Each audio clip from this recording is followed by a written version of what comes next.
మరొక mini vlog అనమాట. Rice ఒక పొయ్యి మీద, వంకాయ టమాటా కర్రీ ఇంకో పొయ్యి మీద అయితే అవుతున్నాయి. ఈలోపు అయితే పెసలైతే కడిగి మిక్సీ పట్టుకోవాలి. అలాగే గిన్నెలు కూడా అయితే తోమాలి. కర్రీ అయితే రెడీ అయిపోయింది. అలాగే పెసలైతే మిక్సీ అయితే పట్టేసుకున్నాను క్లీన్ చేసుకుని. అలాగే గిన్నెలు కూడా అయితే కడిగేసాను. ఈలోపు అయితే పిల్లలు కూడా లేచి బ్రష్ చేశారు. ఇంకా మా హస్బెండ్ కూడా ఫ్రెష్ అయ్యి వచ్చారు. ఇంకా దోశలు అయితే వేసి ఇస్తున్నాను. దోశలు అయితే వేయడం అయిపోయింది. ఇంకా మా హస్బెండ్కి అలాగే పిల్లలకైతే పెట్టించాను, తింటున్నారు.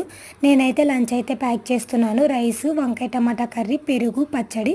మా హస్బెండ్ అయితే డ్యూటీకి అయితే వెళ్ళిపోయారు. తర్వాత పిల్లలకి లంచ్ అలాగే స్నాక్ అయితే పెట్టేసారి రెడీ చేయాలి.